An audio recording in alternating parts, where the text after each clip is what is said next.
મહાનુભાવોને વિનંતી કે અહીંયા સ્થાન ગ્રહણ કરે। એમાં કવિ શ્રી ભરતભાઈ વિંજોડા, પ્રોફેસર કેસરભાઈ મકવાણા, હેમંતભાઈ, ડૉક્ટર મુવીસભાઈ, રમેશ મહેતા। આજે કવિશ્રી શૈલેષ ગઢવીના ગઝલ સંગ્રહ થોડા ઘણા કબૂતર પુસ્તકનું લોકાર્પણ વિધિનો કાર્યક્રમ રાખેલ છે, ત્યારે આ શુભ પ્રસંગે પધારેલા આમંત્રિત મહાનુભાવો કવિશ્રી ભરત વિંજોડા, પ્રાધ્યાપક શ્રી કેસરભાઈ મકવાણા, હેમંતભાઈ, રમેશભાઈ મહેતા અને ડૉક્ટર ઉરીશભાઈ અને શૈલેષભાઈ, આ બધાનું આપણે સ્વાગત કરીએ છીએ। આ મંગલ પ્રસંગના અધ્યક્ષ શ્રી ઉરીશભાઈ વસાવડા છે, એનો આપણને આનંદ છે। બીજી સેશનના કાવ્યપાઠમાં જે કવિઓ આમંત્રિત છે એમાં દર્શકભાઈ આચાર્ય અને ઘર દેવડાસામાં મહેન્દ્રસિંહ પઢિયાર, મિલિંદભાઈ ગઢવી અને અમે બધા, આ બધાનું પણ સ્વાગત છે। ત્યારે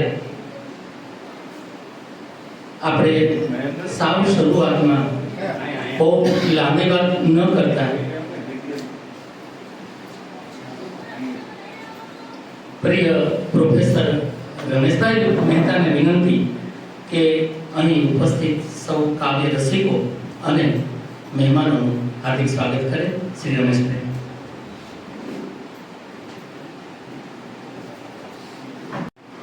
ઉપસ્થિત સૌનું રૂપાયતનના પરિસરમાં સ્વાગત છે। વ્યવસ્થા એમના માટે તલાશી હોય કરવાની, હતા મહેમાન એવા કે ઉતારા દોડતા, એમ અહીંયા કોઈ મહેમાન છે એવું અમને લાગતું નથી। ભરતભાઈ, ઉર્વિશભાઈ તો અમારા અહીંયા જુનાગઢી, જગદીપભાઈ હોય તો અમારા, આમાં કોણ અમારા નથી એમ।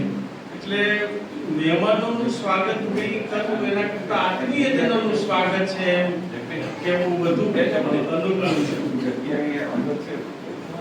મિલિંદ ગઢવીએ થોડા ઘણા સમય પહેલા એક શેર લખ્યો હતો, એટલે બહુ સરસ છે કે પંડિતજી ક્યારના આવીને બેઠા છે બારણે, પંડિત બિચારો ક્યારે ઊભો છે બારણે, મેડી ઉપર ચડે તો કબૂતર બતાવી।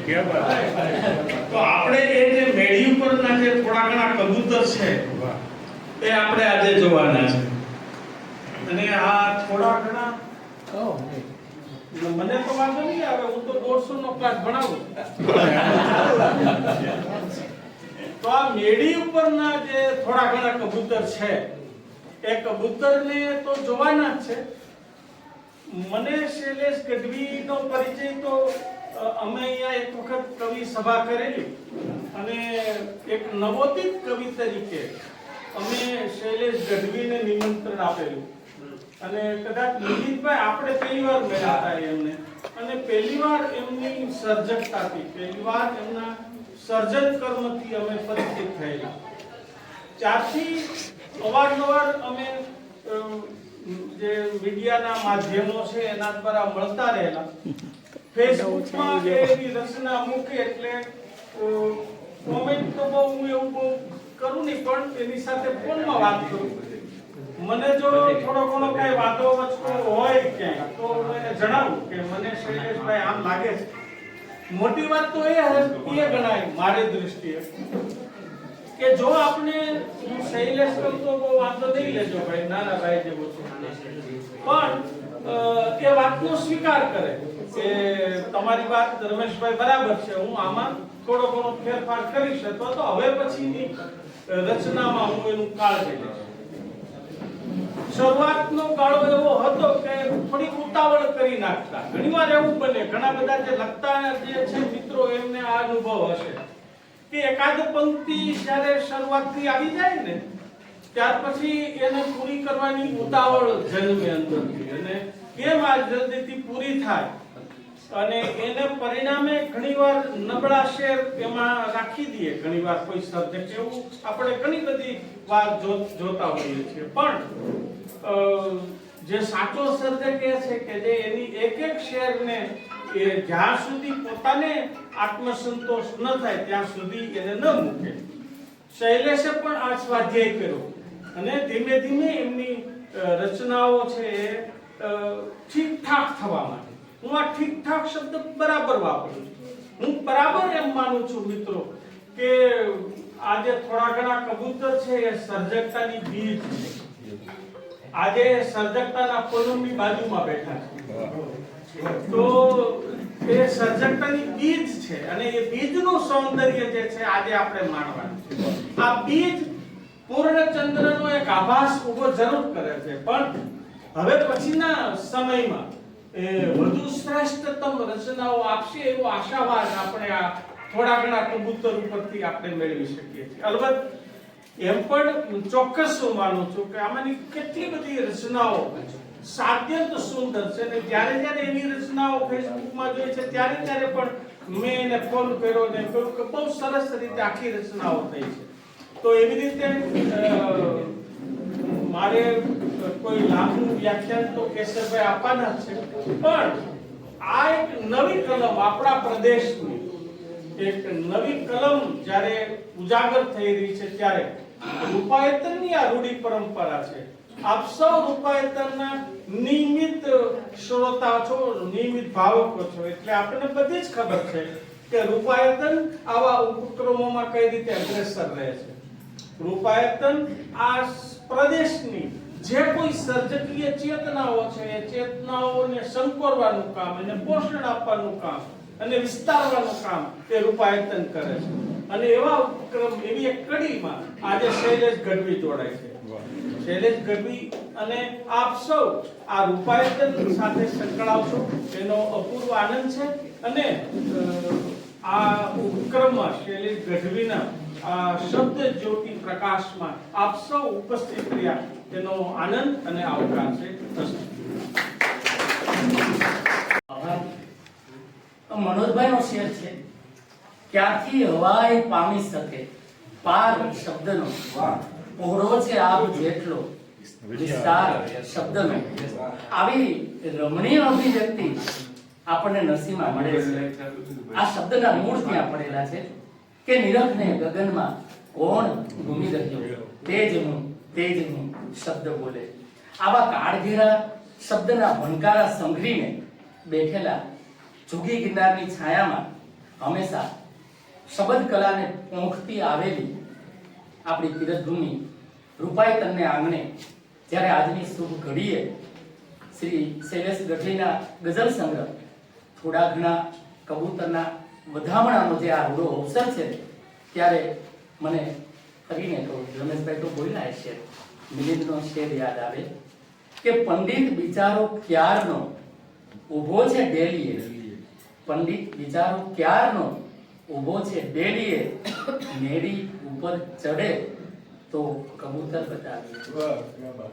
એટલે અહીં મેડી ઉપર નહીં કાવ્યની કેડી ઉપર પાંડિત્યના ભાર વિનાના થોડા ઘણા ગઝલરૂપી કબૂતરોના વધામણા અને વાતો પ્રસ્તુત થવાની છે ત્યારે અહીં ઉપસ્થિત મહાનુભાવોને વિનંતી કે દીપ પ્રાગટ્ય માટે આવે અને આપણે દીપ પ્રાગટ્ય કરી અને આ અવસરને વધારીશું.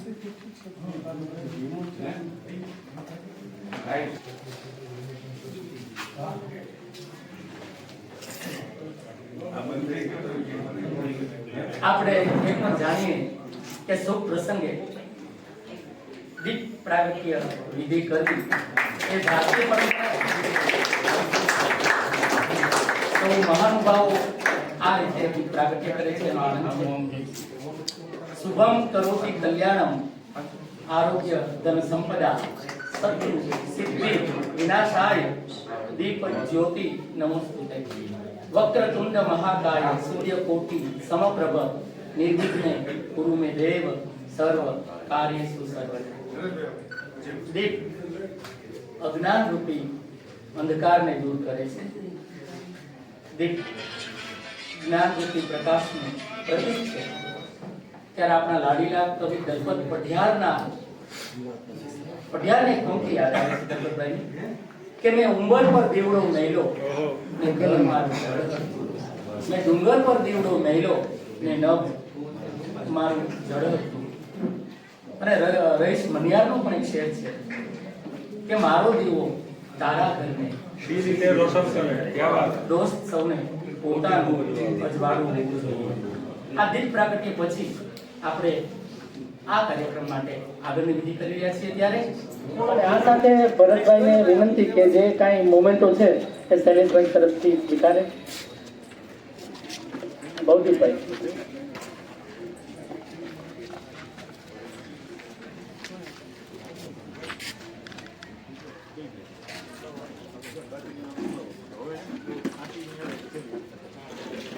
Thank you.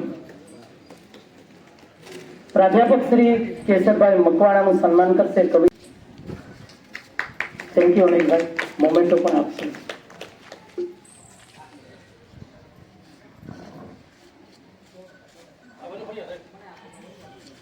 હિતેન્દ્રભાઈ ગઢવીને વિનંતી કે તેઓ હેમંતભાઈનું સ્વાગત કરે. ડોક્ટર ઉરુષભાઈ વસાવડા જે આ લોકાર્પણ વિધિ કાર્યક્રમના અધ્યક્ષ છે એવા ડોક્ટર ઉરુષભાઈને નું સ્વાગત કરશે હિતેન્દ્રભાઈ.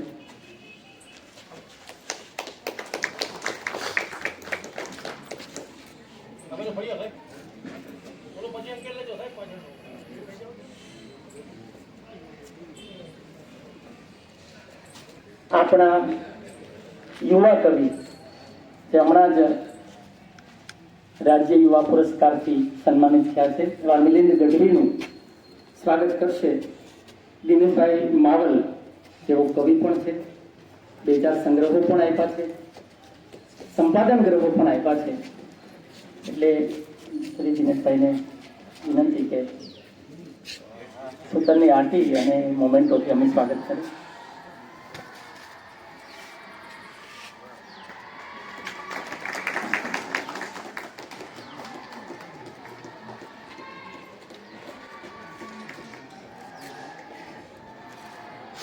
પ્રોફેસર ડોક્ટર રમેશભાઈ મહેતા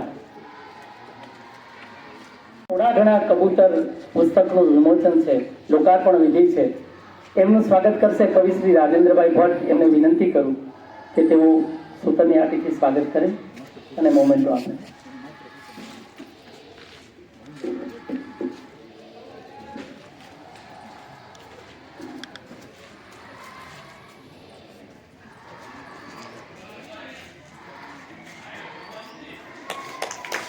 ચાલો, થેન્ક યુ ભટ્ટ સાહેબ.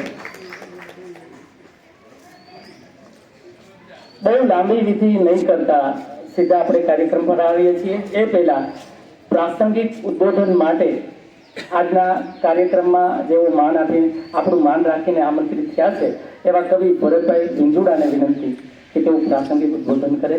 શ્રી ભરતભાઈ.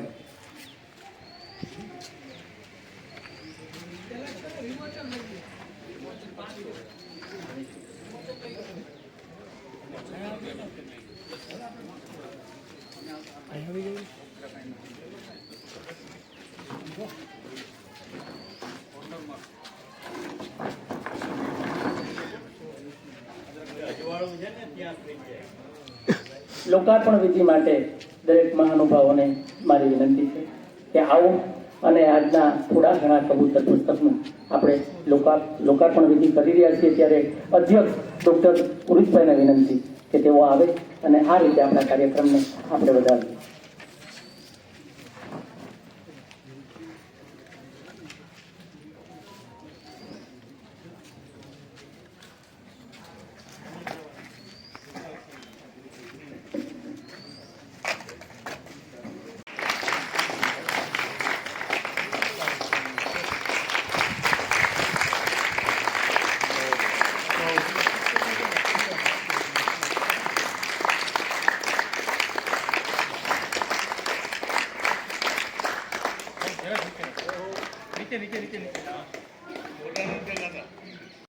શ્રી ભરતભાઈ.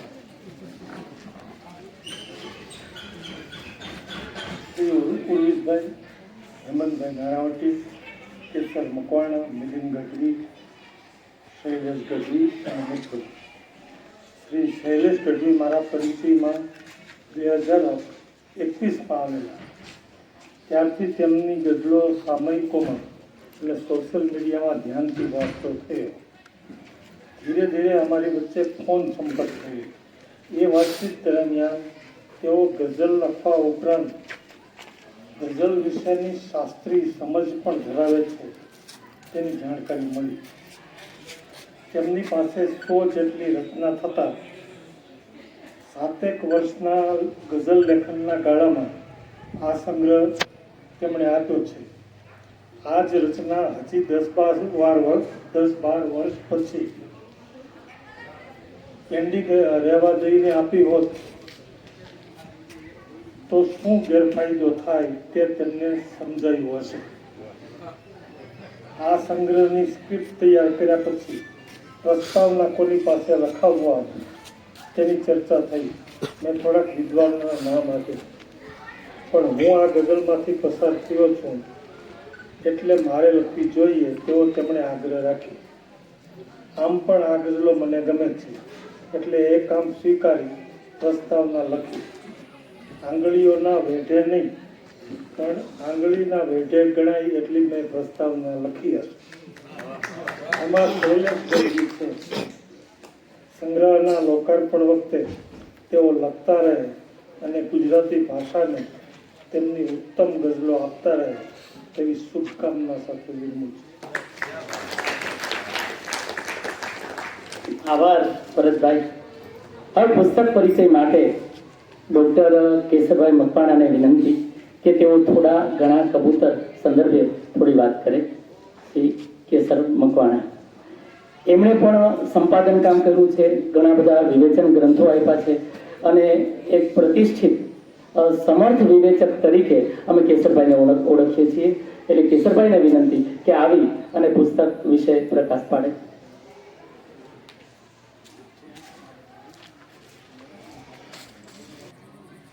આજે નરસિંહ મહેતાની આ ભૂમિમાં એક નવો શબ્દ સ્ફુર્યો છે અને એને વધાવવા આપણે સૌ એકત્રિત થયા છીએ. આ કવિની રચનાઓ સોશિયલ મીડિયાથી વાંચી હતી. આમ ભરતભાઈએ કહ્યું તેમ મારે પણ ખાસ કંઈ પરિચય નથી એમનો. અમે પહેલી વાર અહીંયા મળ્યા છીએ, પણ સંજોગો એવા હશે કે એમણે ગયા અઠવાડિયે મને જ્યારે આ પુસ્તક વિશે પરિચય આપવાની વાત કરી અને ભરતભાઈનો સંદર્ભ હતો એટલે મેં સ્વીકારી. આ કવિનો આ સંગ્રહ થોડા ઘણા કબૂતર નામ વાંચીએ તો પહેલી દૃષ્ટિએ તો આપણને કોઈ પક્ષી સૃષ્ટિનું પંખી સૃષ્ટિનું પુસ્તક હોય એવું લાગે, પણ કૌંસમાં ગઝલ સંગ્રહ એવું વાંચીએ એટલે તરત આપણી એ ધારણા ખોટી પડે અને એ ગઝલનું પુસ્તક છે. એટલે આપણે શીર્ષકને નવેસરથી પાછા વિચારતા થઈએ છીએ કે ગઝલના સંગ્રહને કવિ થોડા ઘણા કબૂતર એવું નામ આપે છે. એ આપોઆપ અરૂઢ બની જાય છે, જે ચવાયેલું નથી લાગતું, કંઈક નવા અર્થ સંકેતો આપતું હોય એવું એ લાગે છે. એટલે કબૂતરના અર્થમાં આપણે પછી જઈએ તો કબૂતર એ નિર્દોષતા, ભોળપણ વગેરેના પ્રતીક તરીકે સાહિત્યમાં એ પ્રચલિત છે.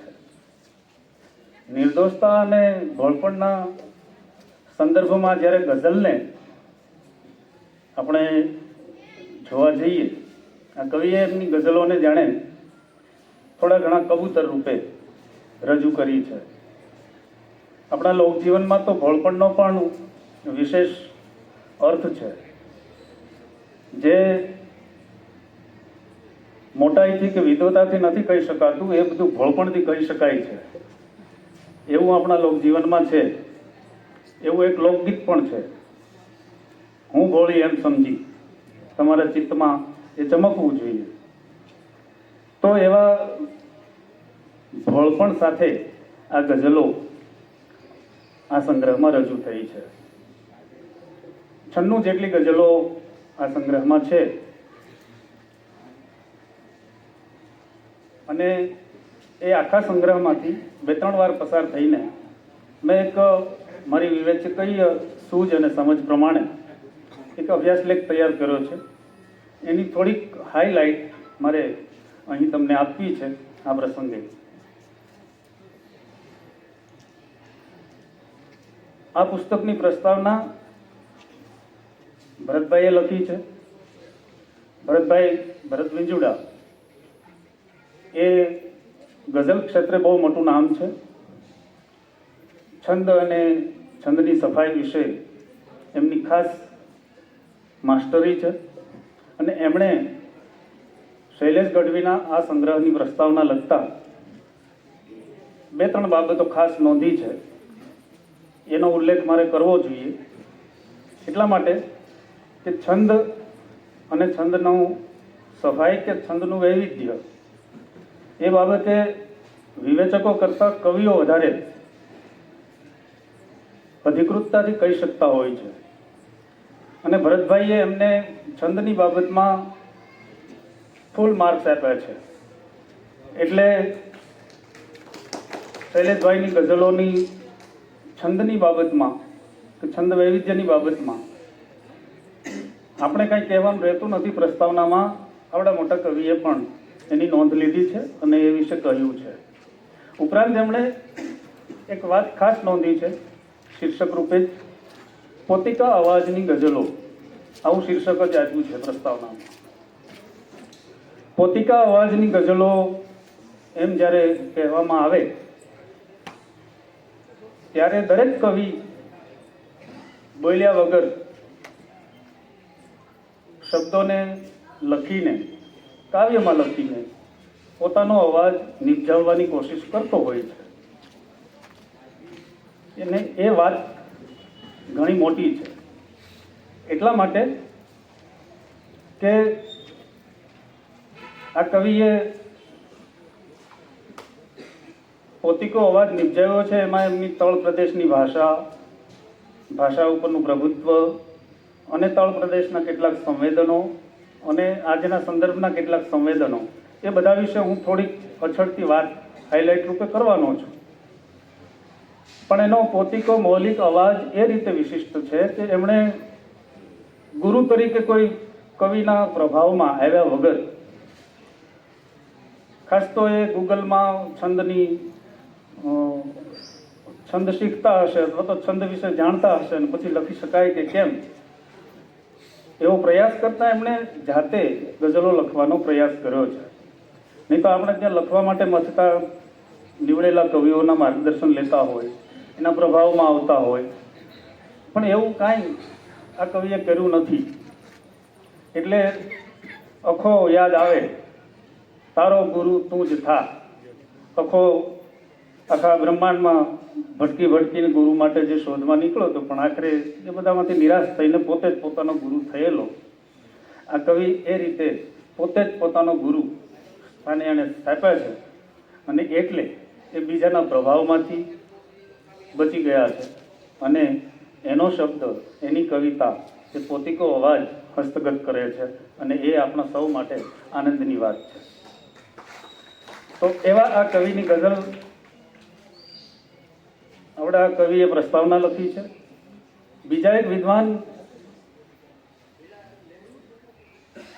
વસંત ગઢવીએ પણ એમની કવિતાને આવકારી છે પ્રસ્તાવનામાં અને એમને ખાસ તો ગ્રામ જીવનની તળપદી ભાષાના કવિ તરીકે એને નવાજ્યા છે. એ પણ આ એક કવિની વિશેષતા છે. એમની ગઝલોમાં, એમની કવિતામાં તળ ભાષાના શબ્દો આવે છે. સામાન્ય રીતે આપણે આપણી ગઝલને સરેરાશ ભાષામાં લખાતી, વાતચીતની ભાષામાં, તો વ્યવહારની ભાષામાં લખાતી આપણે સાંભળીએ છીએ અથવા તો એનું ચલણ છે. ગામઠી શબ્દો ગઝલને બહુ સેદા નથી. અગાઉ ઘણા કવિઓએ આ પ્રયોગો કર્યા છે, પણ એ પછી ઘઉંમાં કાંકરો હોય એવી રીતે એમાં ઓગળતા નથી હોતા. જ્યારે આ કવિ ગિરનારની ગોદમાં વસે, ગીર પ્રદેશમાં વસે, ગામડામાં વસે, એનો સાથ અને સહકાર એના શબ્દને એનાથી મળ્યો છે અને એટલે એમની ગઝલોમાં જે કેટલાક ગામઠી શબ્દો આવે છે એ બહુ સહજતાથી આવે છે અને એમની ગઝલોમાં એ સારી રીતે ઓગળી પણ જાય છે ગઝલના ભાવમાં. એ વાતની નોંધ વસંત ગઢવી સાહેબે લીધી છે અને આપણા કેટલાક મૂલ્યોનું જતન કરતી એમની ગઝલો જે છે એ વિશે પણ સારી રીતે વાત કરી છે. આ બે પ્રસ્તાવનાઓ પછી મારે જે કંઈ કહેવાનું છે એ છે કે એમના સંગ્રહમાંથી હું જ્યારે પસાર થયો ત્યારે મને એક ત્રીજી વિશેષતા એ લાગી કે એમની ગઝલો તુલનાત્મક રીતે જોઈએ. ગુજરાતી ગઝલમાં જે આજકાલ લખાઈ રહ્યું છે, ધમાકેદાર લખાઈ રહ્યું છે બધું, એમાં નજર નાખીએ તો થોડોક અંદાજ આવે કે એ જે 5 થી 7 શેરની ગઝલ હોય છે એ 5 થી 7 શેરની ગઝલમાં આપણને અટકવા મજબૂર કરે અથવા તો આપણા ચિત્તને સ્પર્શે એવા શેર 1, 2 કે 3 હોઈ શકે. બાકીના જે 2-4 શેર હોય છે ગઝલ પૂરી કરવા માટે એ પેલી પંગત પૂરી કરવા માટે હોય છે. આવા સમયમાં અથવા તો આવા ફાલની વચ્ચે મને આ કવિની વિશેષતા એ લાગી કે એની મોટા ભાગની ગઝલો, બધી જ તો ન કહેવાય પણ મોટા ભાગની ગઝલોમાં બધા શેર આપણને અટકવા મજબૂર કરે અને સમાન ભૂમિકાએ એ પ્રવર્તતા હોય એવા આપણને જોવા મળે છે. અને આ કોઈ પણ નવોદિત કવિ માટે, રમેશભાઈએ તો એને આમ નવોદિત રીતે મઠારવાની ભાષામાં કીધું, પણ એ નવોદિતની સાથે હવે હું એક શબ્દ ઉમેરું કે નવોદિત હોવા છતાં નીવડેલા કવિ છે એવું આ સંગ્રહમાંથી પસાર થતાં મને લાગ્યું છે. કેમ કે આવી ગઝલો કે જે 5 કે 7 શેરની હોય, બધા શેર તમને વિચારવા કે તમારા એના ભાવ સુધી પહોંચવા અટકાવે આપણને, તો એ બહુ મોટી વાત છે કોઈ પણ નવા કવિ માટે. તો મારે તો કેટલું મેં લેખ જે કર્યો છે એની હાઇલાઇટ આપવાની હતી, પણ હવે અહીંયા લાઇટ નથી તો હું અહીંયા ચલાવશું ને, અહીંયા મોબાઈલની લાઇટથી ચલાવવું હોય તો મારે થોડાક શેર આમાંથી જોવા પડે. હાલ પૂરતા આપણે જે સરેરાશ ગઝલો વાંચીએ છીએ એનાથી કંઈક જુદી એની ભાષા છે, એટલા માટે આપણને એનો અલાયદો કે પોતીકો અવાજ આપણને લાગે છે. તો એવા જે કેટલાક ગ્રામ પ્રદેશમાં જ વપરાતા આપણે તળપદ શબ્દો કહીએ એવા શબ્દો એમની ગઝલોમાં આવે છે. એવા શબ્દો ઉપર જો ધ્યાન થોડાક ઉદાહરણ રૂપે ટાંકવા હોય તો અભરખા છે, માડી જયા છે, ઓરમાયા છે, બકાલાની ફણી છે, નમણા પગની ઠેસ છે, ચુંદલડીનો રંગ છે, દાંતે દાબી કોર એવો એક રૂઢિપ્રયોગ છે, અણિયાળી આંખો, આવા બધા શબ્દો અને ક્યારેક શબ્દ કલ્પનો પણ એમની ગઝલોમાં સહજતાથી વણાયેલા આપણે જોઈ શકીએ છીએ. એટલે એક જુદી તરહની ભાષા એમની ગઝલોમાં જોવા મળે છે. એનું એક શેરથી જ ઉદાહરણ આપું કે ક્યાં આવા શબ્દો કેવી રીતે એમના શેરમાં આવે છે. તો એક આપણી લોકજીવનની કહેવત છે કે ડાંગે માર્યા પાણી જુદા ન પડે. તો આ કહેવતનો ઉપયોગ કરતો એક શેર છે, ચલાવો ડાંગ તો પાણી જુદું પડતું નથી એથી, નહીં કંઈ માડી જાયા ઓરમાયા થાય મારાથી. તો આ કહેવતને કેવી રીતે ગઝલમાં રૂપાંતરિત કરે છે આવા માડી જાયા અને ઓરમાયા જેવા આપણા તળપદ શબ્દો વાપરીને. તો આવું સોરઠી તળપદી શબ્દોનું એક પોત એમની ગઝલોમાં, એમની ગઝલની ભાષામાં છે. તો સાથે સાથે એવું નથી કે બીજી ભાષાના શબ્દો એમની ગઝલોમાં નથી આવતા. એમની ગઝલોમાં ઉર્દુ ફારસી, અરબી ફારસી શબ્દો પણ આવે છે, હિન્દી વાક્યાંશો કે હિન્દી શબ્દો પણ પ્રયોજાય છે. આ ઉર્દુ ફારસી મૂળના શબ્દો અને તે જરૂરી એની ભાષાપોત માટે જરૂરી છે એટલા માટે કે ગઝલ મૂળ ઉર્દુમાંથી આવેલો કાવ્ય પ્રકાર છે. એટલે ગઝલના મૂળ સુધી પણ એની મૂળની ભાષા સુધી પણ આ કવિ જાય છે. તો એ ઉર્દુ અને હિન્દી બંનેનો શબ્દ વિનિયોગ કરતો એક શેર તમારી સામે મૂકું, અને શેર બહુ મજાનો છે. ત્રણેય ભાષા આમ તો કહેવાય ને, ગુજરાતી ભાષા, ઉર્દુ ભાષા અને હિન્દી ભાષા. મસ્તીએ ચડી જાય છે તન્હાઈ કોઈ વાર, મસ્તીએ ચડી જાય છે તન્હાઈ કોઈ વાર, હિન્દીમાં લખું, અને પછી હિન્દી લિપિમાં જ લખ્યું છે, એટલે કે દેવનાગરી લિપિમાં જ લખ્યું છે. યાદ તેરી આઈ કોઈ વાર. તો ગુજરાતી તન્હાઈ જેવો ઉર્દુનો શબ્દ અને યાદ તેરી આઈ જેવો હિન્દીનો પ્રયોગ, એટલે કે ગીત પંક્તિનો પ્રયોગ આ ગઝલમાં, આ શેરમાં કવિએ કર્યો છે. અને એનો મતલબ પણ બહુ મજાનો છે. પહેલી પંક્તિમાં એમ કે મસ્તીએ ચડી જાય છે તન્હાઈ કોઈ વાર. આ પ્રણય સંદર્ભમાં વિયોગ એ પણ બહુ મહત્વનું ફેક્ટર હોય છે. તો વિયોગ વગરનું મિલન કે મિલન વગરનો વિયોગ, એની અનુભૂતિ શક્ય નથી.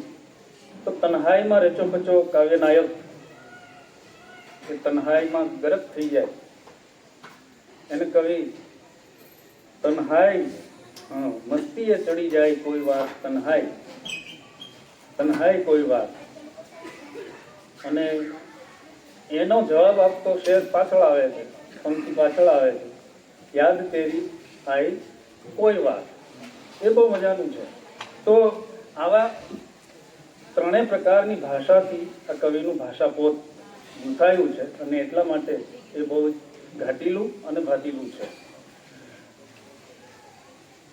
શૈલેષ ગઢવીના થોડા કબૂતરો એ ગઝલ સંગ્રહમાં જે ભાવની વાત, હમણાં કોઈક મીડિયાવાળાએ શૈલેષભાઈને પૂછ્યું તો એમ તો કેમ તરત જ પૂછે અને તરત કહી શકાય કે કેટલા ભાવની ગઝલો લખી, પણ હું એમાંથી પસાર થયો તો મેં જે મેજર બધા વિષયો દરેક શહેરમાં અલગ અલગ હોય શકતો, એટલે બધા વિષયો તારવી ન શકાય, પણ મેજર પ્રમુખ ભાવો જે છે શૈલેષભાઈની ગઝલોમાં એ મેં તારવ્યા છે. અને એવા 2-3 ભાવોમાં એવી 2-3 એના નમૂના આપીને હું એમના આ પુસ્તકની થોડીક યાત્રા કરાવું અથવા તેનો પરિચય આપું. તો વિષયની રીતે જોઈએ તો એમાં ખાસું વૈવિધ્ય મને જોવા મળ્યું છે. અને કોઈ યુવા કવિ હોય અને પ્રણય રંગ ન હોય એ તો યોગ્ય નથી. પણ હકીકત તો એવી છે કે પ્રેમની કવિતા કે પ્રણયની કવિતા માટે મેચ્યોરિટી બહુ જરૂરી હોય છે. યુવા કવિઓ માટે એમાં ખાસો ભયસ્થાન હોય છે, કેમ કે એ પ્રેમના લાગણી વેડામાં જો ખેંચાઈ ગયા એ બહુ લપટો માર્ગ છે, અને એ વય સહજ એના ભયસ્થાનો છે. એટલે મેં તો એવી પાકટ ઉંમરે પણ પ્રેમની કવિતાઓ લખાતી જોઈ છે, અને એનું ઉદાહરણ અહીંયા બેઠું છે.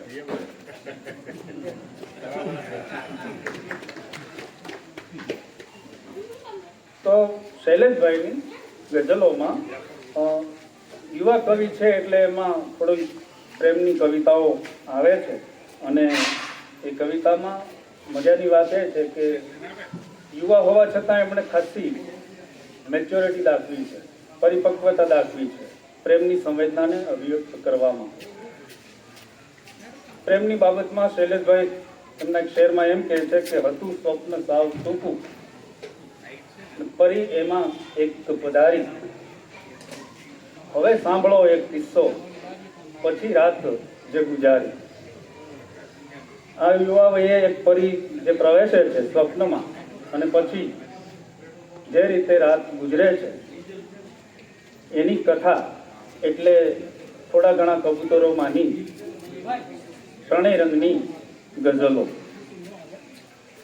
કોઈ પણ યુવા કવિ માટે કે યુવાન માટે કે પ્રણયના ક્ષેત્રમાં પોતાની જે પસંદગી હોય છે અથવા તો સ્વપ્નની જે પરી હોય છે એ જોનારની દૃષ્ટિથી જ સુંદર હોય છે. તો એવી નાયિકાની કલ્પના આ કવિએ કરી છે. સુંદરતા જરા એની પ્રથમ ચોરી બતાવું. જે નાયિકા છે એની સુંદરતા જરા એની પ્રથમ ચોરી બતાવું ને સ્વર્ગની એક અપ્સરા હું દોરી બતાવું. સ્વર્ગની અપ્સરા તો આપણી કલ્પનાની છે, પણ એ કલ્પનામાં જે રમણીય દૃશ્ય છે એ આપણે બનાવીએ કેવી રીતે? તો આપણી સામે જે નાયિકા છે એના જે કેટલાક ગમતા સૌંદર્ય છે એ ચોરીને એ સ્વર્ગની અપ્સરા દોરી બતાવવાની વાત કરે છે. પ્રણયના જે વિવિધ ભાવો આ કવિએ રજૂ કર્યા છે એના કેટલાક આરોહ અવરોહ કે એની કેટલીક મુદ્રાઓ હું તમારી સામે મૂકી રહ્યો છું. પ્રણયમાં બસ એક જગ્યાએ રાખી દો ને, ડિસ્ટર્બ ના કરો. પ્રણયના જગતમાં યુવાન હોય ત્યારે કેટલાક વિવેકો પાળવામાં જે મથામણ યુવાન અનુભવતા હોય એવી એક મથામણને આ કવિ આ રીતે વ્યક્ત કરે છે. ન ધ્યાનથી મેં નિહાળ્યા ન બોલવું ફાવ્યું. ન ધ્યાનથી મેં નિહાળ્યા ન બોલવું ફાવ્યું, વિચારતો જ રહ્યો બસ વિવેક બાબતમાં. આ જે વિવેક છે, વિવેકનો ભાર છે, એ ન તો એને નિહાળવા દે છે, ના તો કશું બોલવા દે છે. બાકી હેમંતભાઈ બરબાદ જુનાગઢીનું પુસ્તક આપણે કર્યું છે, બરબાદ જુનાગઢી યાદ આવે. આજે પ્રેમના જગતમાં વિવેક. બરબાદ જુનાગઢી તો એમ કહેતા કે હાથની શોભા નથી કંકણ વિના, અને આંખ અડવી હોય છે આંજણ વિના. એ જ દીવાના પંકાઈ ગયા જે હળી કાઢી ગયા સમજણ વિના. દીવાના તો સમજણ વિનાના હોય એ જ પંકાઈ છે.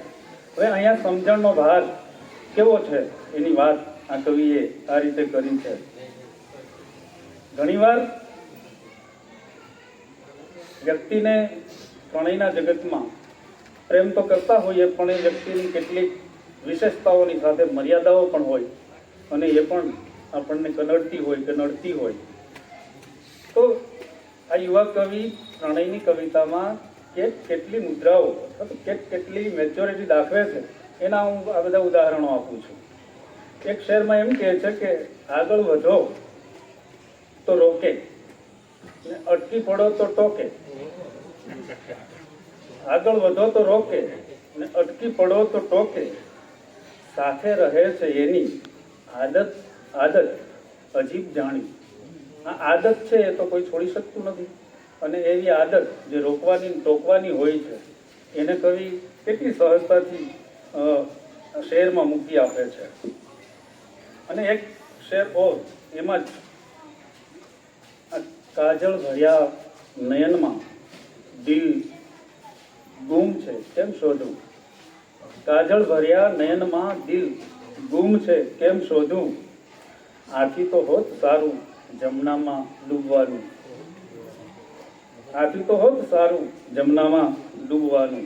તો આ બધા પ્રણય ભાવો એમની કવિતામાં છે. અને છેલ્લે આ પ્રણય ભાવોને કારણે આ કવિની શું અનુભૂતિ હશે એનો એક શેર નાખીને પ્રણય ભાવની વાત હું પૂરી કરું. શબ્દોની રેતી ચાળી હેરાન થઈ ગયો છું, ને અશ્રુનો દરિયો ખાળી હેરાન થઈ ગયો છું. સીધા સપાટ રસ્તે મંજિલ હતી છતાં, સીધા સપાટ રસ્તે મંજિલ હતી છતાં પગ પછી ડેશ છે, પગ ગમતા વળાંકે વાળી હેરાન થઈ ગયો છું.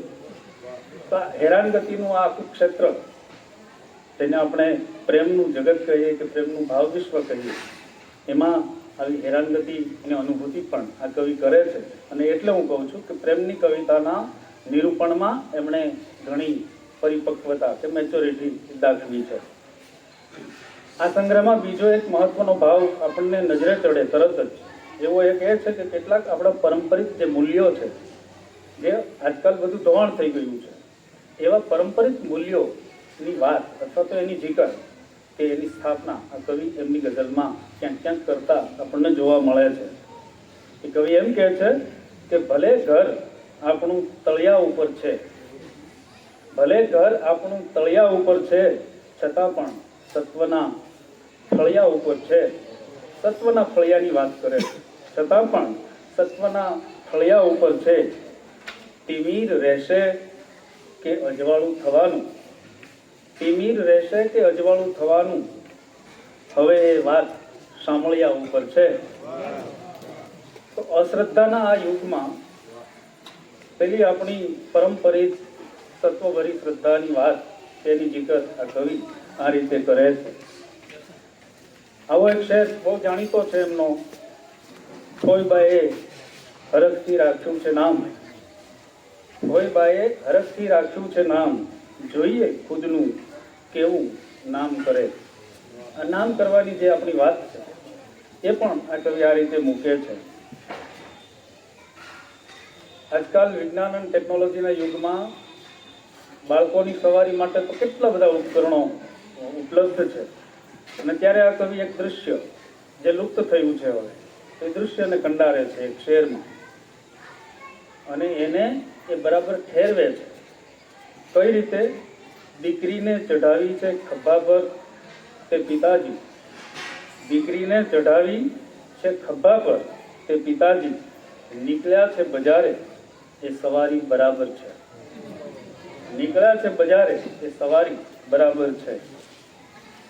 એવી જ ભાઈ બહેન દીકરી આ બધી સંવેદનાઓ આપણી પારંપરિક જે મૂલ્યોની વાત છે એ એમની કવિતામાં છે.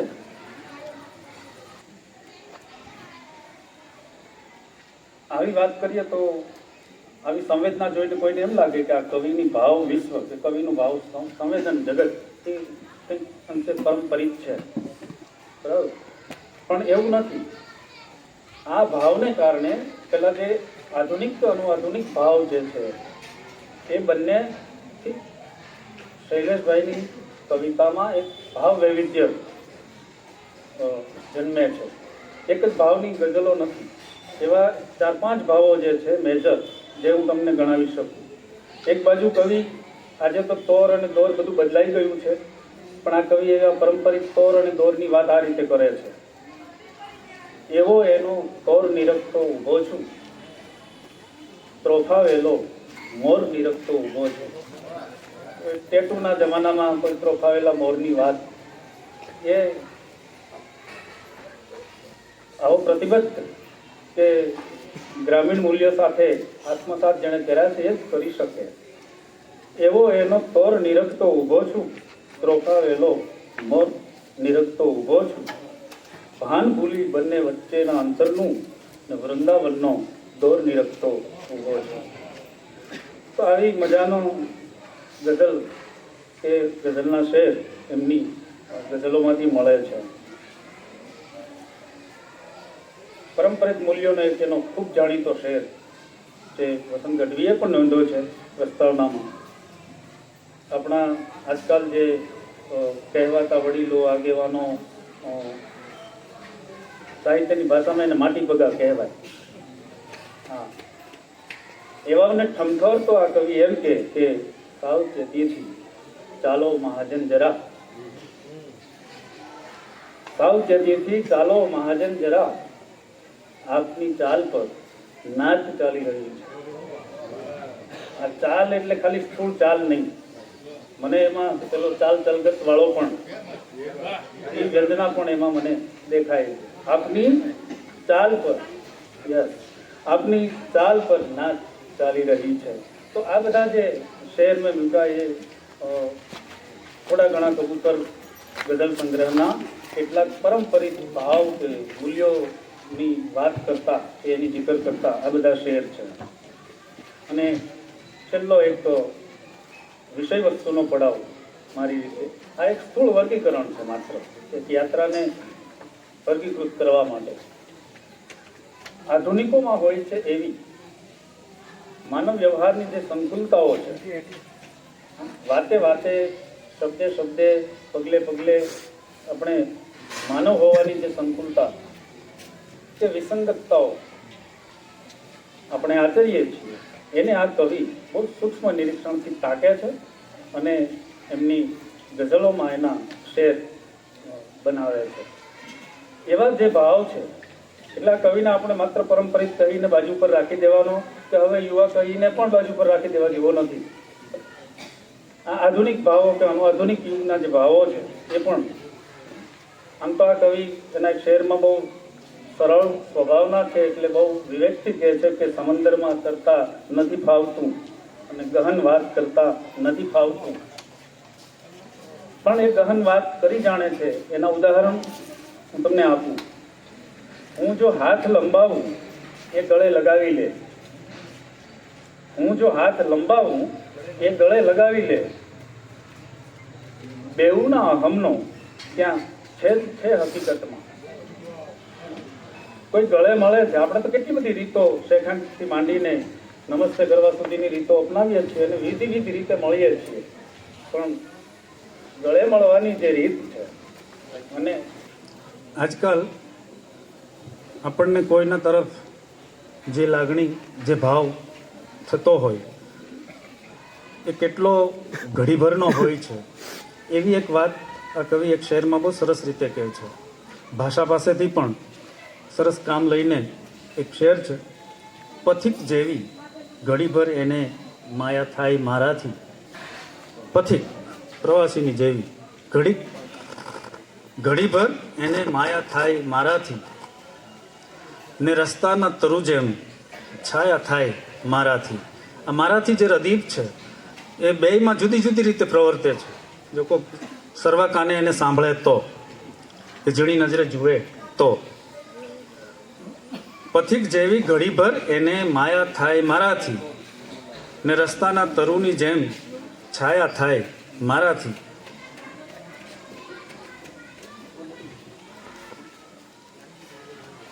અને એક એવો ગહન ગંભીર શેર,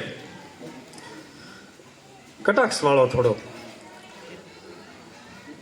મેં કહ્યું ને કે માનવ વ્યવહારો જે છે આપણા એ કેવા વિદગ્ધ છે, કેવા વિસંગત હોય છે.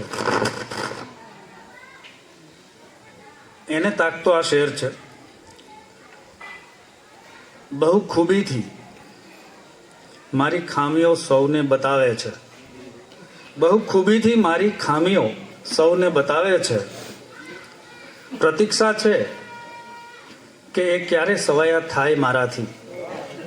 આ શેરને સમજવા માટે સાહિત્યિક સમજ હોય તો સમજાય એવો છે. બહુ ખૂબીથી મારી ખામીઓ સૌને બતાવે છે. પ્રતીક્ષા છે કે એ ક્યારે સવાયા થાય મારાથી. તમે બધા જે શેરને દાદ આપો છો એના ઉપર મને સમજાય છે કે એમાં જે કોથળીમાં પાંચેરી વાળો વાર છે એ બધા સમજ્યા છો. શુભેચ્છાના કાકુમાં એમણે જે કોથળામાં પાંચેરી કેવી રીતે પ્રતીક્ષા છે કે એ ક્યારે સવાયા થાય મારાથી.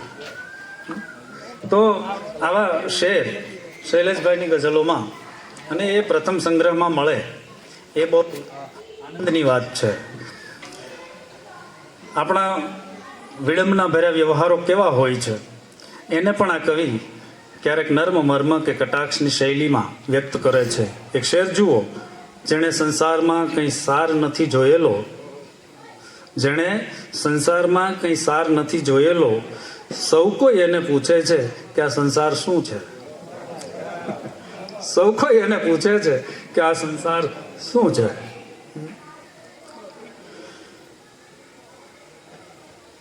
પગલે પગલે બદલાતા આપણા જે સમીકરણો છે એને તાકતા કવિ એક શેરમાં બહુ સરસ કહે છે કે કહેતા હતા મને કદી તૂટે નહીં રિવાજ કંઈ. સમાજના આપણા આસપાસના જે પરિબળો હોય છે એ આપણને સતત એમાં રાખવા મથતા હોય છે, પણ એ રેલો જ્યારે પગ તળે આવે ત્યારે આપણા સમીકરણો બદલાઈ જતા હોય છે કે ના ના હવે એવું ન હોય. બરાબર. આ જે વાત છે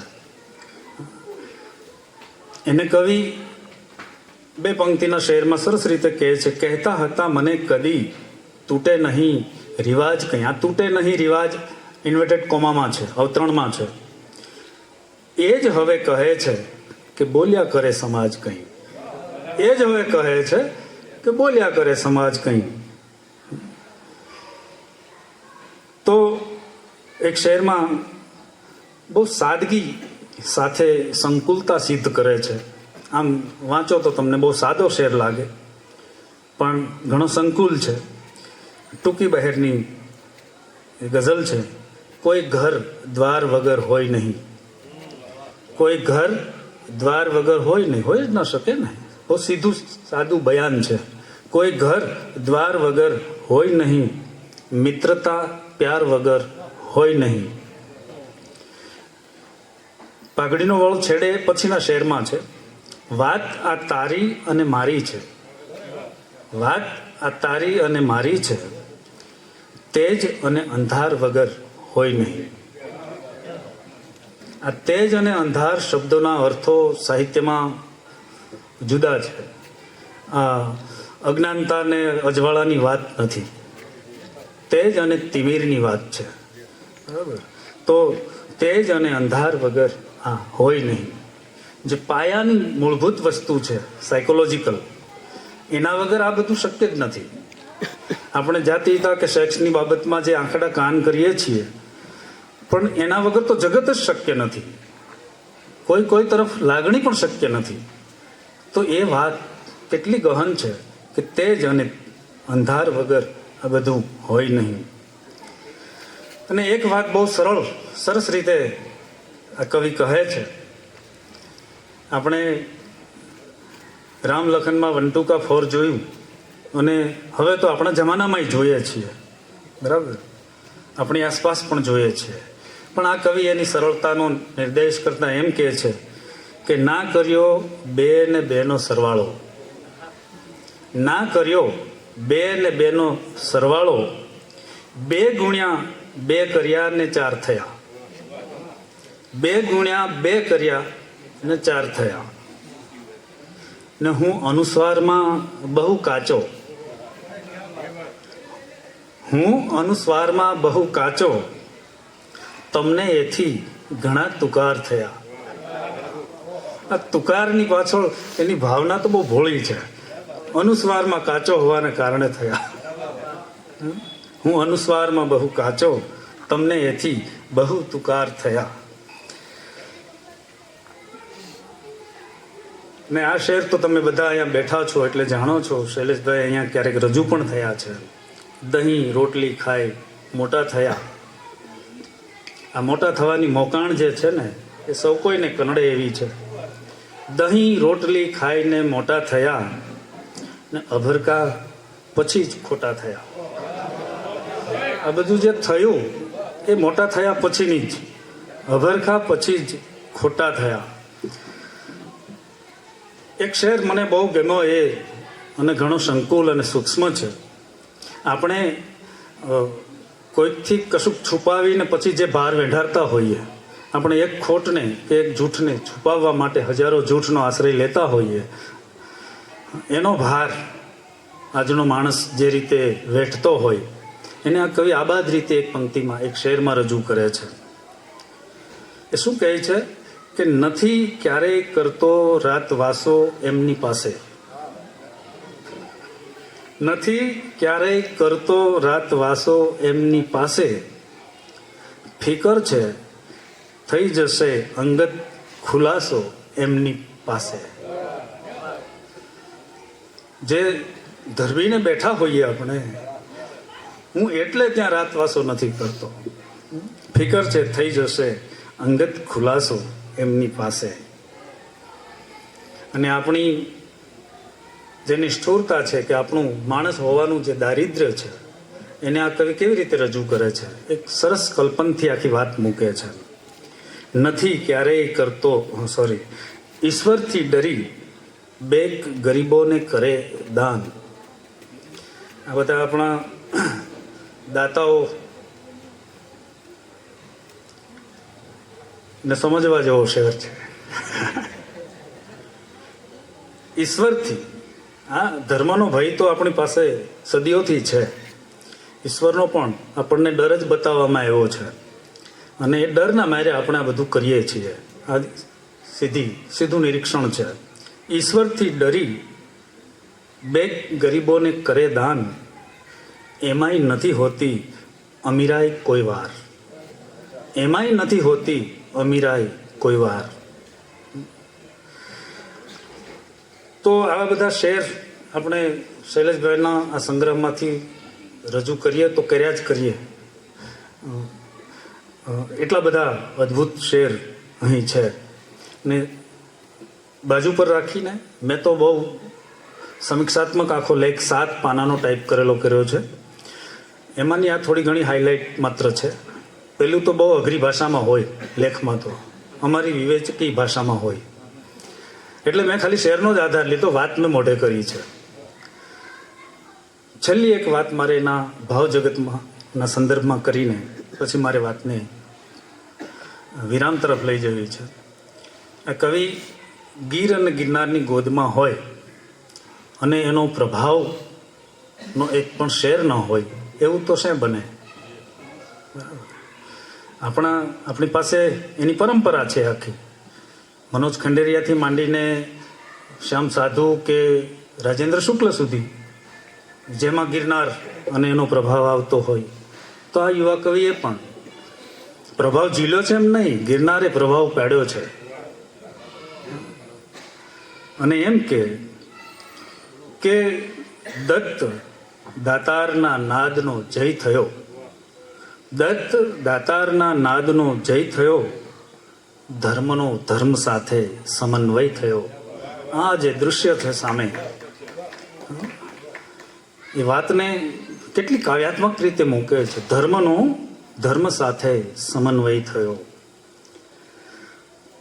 તો ગીર અને ગિરનારના પ્રભાવની વાત પછી છેલ્લે મારે ખાલી એટલું જ કહેવાનું છે કે આ કવિ એનો જે મૌલિક અવાજ દાખવી રહ્યા છે, એમણે એમના એક શેરમાં સરસ કહ્યું છે કે સૌના જુદા અવાજ ને ચહેરા, સૌના, કુદરતે જ આપણને બધાને ભિન્ન બનાવ્યા છે, તો કોઈ જેવું થવાની મનસા શું કામ રાખવી જોઈએ?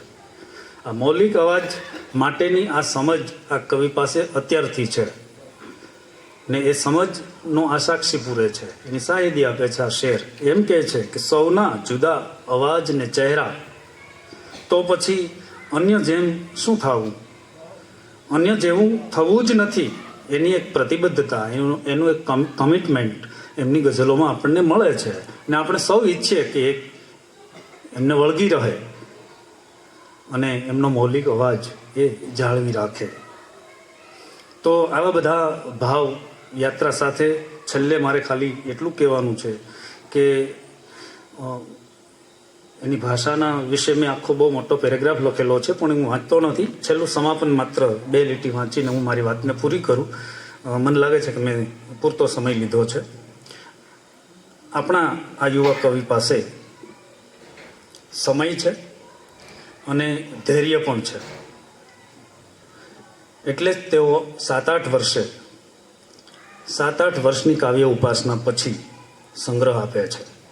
નહીં તો આજકાલ તો બહુ ઉતાવળા હોય છે કવિઓને, તરત જ નામના મેળવી લેવી છે ને હળી કાઢીને નીકળી જવું છે. એની સામે 7-8 વર્ષની સાધના પછી બહુ ગાળી છાળીને એ ગઝલોનો સંગ્રહ આપે છે. એટલે હું કહું છું કે એમની પાસે સમય તો છે પણ ધૈર્ય પણ છે. વળી ગઝલ લેખન બાબતે એમની પોતીકી કેટલીક નેકી, ટેકી અને શિસ્ત છે. તેઓ કવિતાના લેખન વખતે કંઈક આ રીતે પ્રવૃત્ત છે. આપણા કાર્ડમાં એક શેર જે ટાંક્યો છે, એ શેર સાથે એમની જ કેફિયત કહેવાય ને, એમનો શેર એટલે એ સાથે હું મારી વાતને એ ખાસ કવિતાના લેખન વખતે એ આ રીતે પ્રવૃત્ત હોય છે કે લખું છું એ રીતે મારી કવિતાને, લખું છું એ રીતે મારી કવિતાને કે લખવા માટે બસ છેલ્લું જ પાનું છે. આ છેલ્લું પાનું હોય અને આપણે લખવાની જે ગણતરી રાખીએ એવી ગણતરીથી આ કવિ લખે છે. એટલે આપણે ઈચ્છીએ કે કાવ્ય લેખનની આવી નિસ્બત તેઓ કાયમી જાળવી રાખે અને પાનું એમને મળતું રહેશે અને આ નિસ્બતથી લખશે તો ગુજરાતી ગઝલ વિશ્વમાં એ પોતીકી જગ્યા અવશ્ય બનાવશે એવી આશા આ સંગ્રહ અવશ્ય બંધાવે છે. Thank you. આભાર.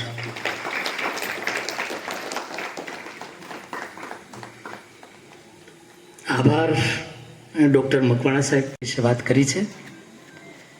શૈલેષભાઈનો એક શેર છે, મુશ્કેલીમાં મીઠો ઉત્તર વાળું છું, આમ જુઓ તો મારું તમારા જેવું નહીં. એવા શૈલેષભાઈને વિનંતી કે પોતે સર્જક કેફિયત વિશે પોતાની થોડી વાત કરે.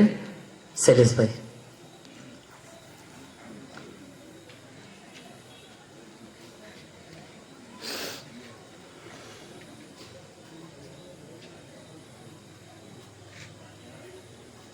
નમસ્કાર. આમ તો કવિ શ્રી ભરત વિંજોડા તેમજ કેસર મકવાણા સાહેબે મારા સંગ્રહ વિશે ઘણી બધી બાબતો પર પ્રકાશ પાડી દીધો છે, એટલે વિશેષ ન કહેતા મારી વાત હું એક શેરમાં રજૂ કરવા માગું છું કે મામૂલી હતી ચીજ મળ્યા એવા કદરદાન, મામૂલી હતી ચીજ મળ્યા એવા કદરદાન, પૂછે છે બધા એના હવે ભાવ ફરીથી. એટલે આમ તો મને એક જ કદરદાન નથી મળ્યા, ઘણા બધા કદરદાન મળ્યા છે. અને મહત્વની વાત તો એ છે કે મારું રહેણાંક અત્યારે હાલ મેંદરડા છે. હા, મકાન જુનાગઢ મેં લીધું છે, પણ અપડાઉનના પ્રશ્નના લીધે હજી અહીંયા સ્થાયી નથી થયો. છતાં રૂપાયતન સંસ્થા તેમજ હેમંતભાઈ નાણાવટી એમણે મારા પ્રથમ ગઝલ સંગ્રહના લોકાર્પણની જવાબદારી સ્વીકારી લીધી અને આ આવો સરસ ઉપક્રમ યોજ્યો, તો એ બદલ એમનો ખૂબ ખૂબ સહૃદય આભાર. તેમજ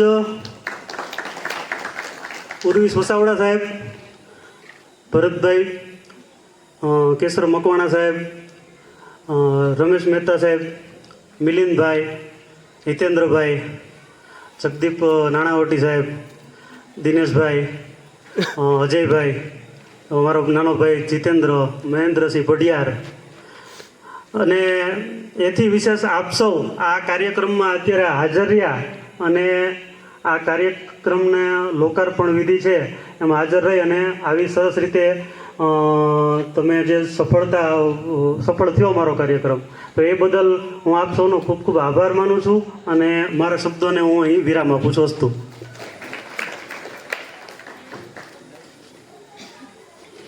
ચાલો, સરસ. અમારું પૂછવા જેવું ઠેકાણું ડૉક્ટર ઉર્વિશભાઈ વસાવડા છે. આપણા જૂનાગઢના સમર્થ ગઝલકાર છે. મારી સામે બેઠા છે અમારા બાઉદીન કોલેજના ગુજરાતીના પ્રાધ્યાપક પ્રવીણભાઈ સોલંકી, જે ઉર્વિશભાઈ ઉપર પીએચડી કરે છે. અને ઉર્વિશભાઈના નામથી તો કોણ અજાણ છે. 5 જેટલા ગઝલ સંગ્રહો બહુ સુંદર આપ્યા છે. નરસિંહ મહેતાની બધી કવિતાઓનું કેટલું સુંદર સંપાદન આપ્યું છે. નાગો રાજા, નાનીલુ જેવા અનુવાદના પુસ્તકો આપ્યા છે. એમને ગિરનાર સાદ પાડે એવા દીર્ઘ કાવ્ય સંગ્રહને ઉષ્ણસ પારિતોષિક પ્રાપ્ત થયું છે. અને એ વિના ગુજરાતી સાહિત્ય પરિષદ અને ગુજરાત સાહિત્ય અકાદમીના કેટલાક પુરસ્કારો પણ મળ્યા છે. આવું આપણા આજના રૂડા અવસર પર જેમને અધ્યક્ષીય પદ શોભાવ્યું છે એવા ડૉક્ટર ઉર્વિશભાઈને મારી વિનંતી છે કે તેઓ પોતાનું અધ્યક્ષીય વક્તવ્ય આપી અને આ કાર્યક્રમને શોભાવે. શ્રી ડૉક્ટર ઉર્વિશભાઈ.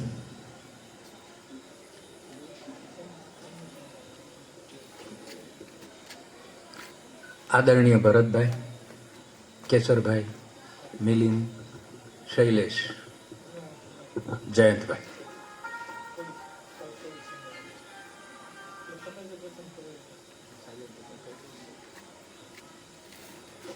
સૌ પ્રથમ તો આજનો જે ઉપક્રમ છે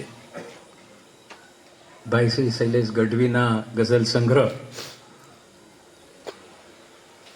થોડા ઘણા કબૂતર, એ બદલ હું એને ધન્યવાદ આપું છું અને રૂપાયતન સંસ્થાએ આ પ્રસંગને આવી રીતે દીપાયો એ બદલ રૂપાયતન સંસ્થા પણ ધન્યવાદની અધિકારી છે. શૈલેષ સાથે પ્રથમ પરિચય રમેશભાઈએ કહ્યું એમ અહીંયા રૂપાયતનમાં જ્યારે કાવ્ય પઠન થયું અને એને સાંભળ્યા ત્યારે હતું. પછી એણે આવી અને મને વાત કરી કે ભાઈ આવી રીતે છે ને તમારા હાથે વિમોચન રાખવાની ગણતરી છે. એ વાત મેં સ્વીકારી અને સ્વીકારી ત્યારે મને એક વાત યાદ આવી. મારો પ્રથમ ગઝલ સંગ્રહ પીછાનું ઘર એનું વિમોચન રાજેન્દ્ર શુક્લને હસ્તે થયું હતું. ઘણા બધા એ વખતે આમાંના જે છે હાજર હતા. એ વખતે રાજેન્દ્રભાઈએ એક વાત કરી હતી કે આજે હું આ ઉર્વિશભાઈના ગઝલ સંગ્રહનું વિમોચન કરું છું, ભવિષ્યમાં ઉર્વિશભાઈ પણ કોકના ગઝલ સંગ્રહનું વિમોચન કરે એવી શુભેચ્છા આપું. અને આજે એ પૂરું થયું એટલે પરોક્ષ રીતે રાજેન્દ્રભાઈ પણ અહીંયા હાજર છે એનો આપણને વિશેષ આનંદ. ગઝલ વિશે અને એના સંગ્રહ વિશે આમ તો એવું છે કે મારે જે કંઈ મેં થોડી ટિપ્પણીઓ કરી હતી એ મોટાભાગની વાત કેશરભાઈના વક્તવ્યમાં આવી ગઈ છે, એટલે પુનરાવર્તન નહીં કરું. પણ વાત કરું એ પહેલાં એક યુરી ડુરાન નામની કવિયત્રીનું એક કાવ્યથી મારી વાતને શરૂઆત કરું છું. એ કવિયત્રી એમ કહે છે, મને મળ્યું એક પીછું ઘાસમાં. એ વાતની સાખ પુરાવતું હતું કે એક કબૂતર હતું થોડાક વખત પહેલા ત્યાં. કબૂતર બોલી નથી શકતા મારી ભાષા, તેમ છતાં એણે મને સ્પષ્ટ સંકેત આપ્યો કે થોડી ક્ષણો પહેલા ત્યાં હતું. શું ભવિષ્યમાં કોઈ વટે માર્ગોને મારી આવી ભાળ મળશે જેથી એ ખાતરીપૂર્વક કહી શકે કે હું ત્યાં હતી? શું મારો આત્મા ભવિષ્યની પેઢીના આવા કોઈ ખજાનામાં ભટકતો રહેશે? મારી ભીતરના અખૂટ પ્રેમને એવું કોઈ અવકાશ મળશે કે જેમાં તે યુગો સુધી સચવાય? મારી પાસે ખેરવવા માટે પીછું નથી, હું જુદી ભાષા બોલું છું, મારું ભવિષ્ય તમે છો. આ વાત એટલે યાદ આવી કે કવિયત્રી એક પ્રશ્ન મૂકે છે કે આપણને આપણું અસ્તિત્વ હતું એના ઇંગિતો આપવા માટે આપણી પાસે કાંઈ નથી.